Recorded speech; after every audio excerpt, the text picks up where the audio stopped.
जय श्री राम। तो हमनी के आज आइल बनिया नीम करौली बाबा कैंची धाम उत्तराखंड में। यहाँ आवे खातिर रुआ नियरेस्ट रेलवे स्टेशन काठ गोदाम पड़ी। जहाँ आके बाहर निकले तो 200 रुपया शेयरिंग जौन बा गाड़ी वाला लेके जाला सन। लेकिन रुआ रोड पे चल जाए तो 100 रुपया में गाड़ी वाला मिल जाए, जौन एक आदमी के 100 रुपया ली और लेके जाके वहाँ पहुँचा सकता। बस वाला भी मिलेला, बस थोड़ा सा सस्ता पड़ जाला, 80-85 रुपये के लगभग। वहाँ जाई, वहाँ गइला के बाद रुआ देखी बगल में चारों जगह जौन दिखता। यहाँ 100 रुपया में एक आदमी के स्नान करे खातिर भी मिलेला, जहाँ रुआ स्नान कर सकतनी, प्रसाद उसाद ले सकतनी। 100 रुपया पर व्यक्ति। थोड़ा सा ध्यान से साफ सफाई देख करके ली, ओकरा बाद चली आगे बढ़ी। पर प्रसाद लेके हमनियों के आगे बढ़ल बनिया दर्शन करे खातिर। वीडियो में पूरा बनल रही, बहुत रोमांचक यात्रा रहल भाई। और ये हमार भाई बड़न साथ में, हम और हमार भाई दुनू जन हमनी गए नहीं जा। और देखिए कितना सुंदर प्राकृतिक नज़ारा बा यहाँ, बहुत सुंदर। यह मंदिर हवे जो नीम करौली बाबा के, बहुत बड़ा जौन बा महिमा बा बाबा के। वहाँ रुआ जाएम तो पता चली। देखिए कितना सुंदर यहाँ पानी के धारा बा और ऊंचा ऊंचा पहाड़ी, हरा हरा, मतलब प्राकृतिक के बहुत सुंदर दृश्य बा यहाँ। यहाँ गइला के बाद मन जौन बा कि आनंद से भर जाला। तो एक बार जरूर रुआ लोग जाई नीम करौली बाबा उत्तराखंड में, ठीक बा।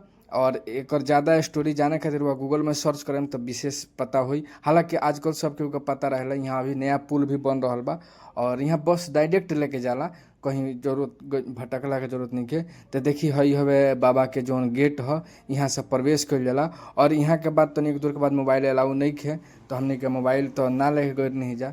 और ओकरा बाद जौन बा कि हम अंदर प्रवेश कैला के बाद एगो बड़ी सुंदर झरना बा, जहाँ हम लोगन के देखाओ तनी। देखी ई है जौन बा कि झरना बा और ई सामने बाबा के दर्शन करे के बाटे। जहाँ तक मोबाइल अलाउ रहे हम देखनी, बाकी बाहर से देखाओ तनी। बाहर से लोगन देखी, अंदर चलल जाओ। देखिए कितना सुंदर बा, बड़ी सुंदर पानी के आवाज़ भी आवत रहे, बड़ा सुंदर नज़ारा रही है। जाके कुछ देर बैठी तो बड़ी मतलब आनंद आवता, ठीक बा। और एक बाद यहाँ से हम मोबाइल बंद कर दें, काहे कि यहाँ से आगे मोबाइल के अलाउ नहीं खे। तो मोबाइल रख के और चलल जाए हमने के आगे दर्शन करे। आगे जौन बा हमने के दर्शन करके आ गई और मुँह हम चलावतनी ते पर ध्यान दिला गरज नहीं के।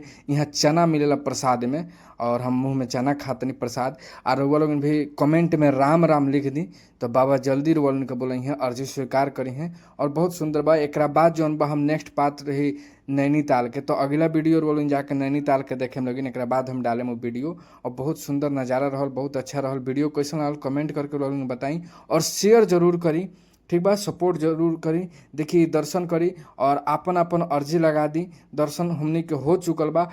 हमारा ई पेज के माध्यम से उनके अच्छा अच्छा जगह के दर्शन वीडियो जानकारी सब मिली, केवल भोजपुरी में मिली। तो कंटिन्यू बना रही वीडियो में और देखत रही। और देखी सुंदर पहले ही नज़ारा हम देखाओ तनी, ठीक बा, कि कितना सुंदर प्राकृतिक के नज़ारा बा। एक तरफ खाई, एक तरफ पहाड़, जाए वाला भी रास्ता बड़ा रोचक बा। जे तरह वैष्णो देवी बहुत लोग गए वही तरह का चढ़ाई बा, लेकिन गाड़ी से जाए बस से जाए ध्यान रहे। जरा गाड़ी बस लागेला वो थोड़ा ध्यान से जाइए। स्कूटी भी रेंट में पहाड़ पे मिलेला, तो रेंट बाइक भी जौन बा स्कूटी ले सकतनी काठ गोदाम से, वहाँ से जा सकतनी। जय श्री राम, हर हर महादेव। वीडियो के शेयर कर दी और कमेंट में जय श्री राम लिखी, जय नीम करौली वाला बाबा लिखी। और अगला वीडियो हमार देखी कैंची धाम यात्रा के बाद।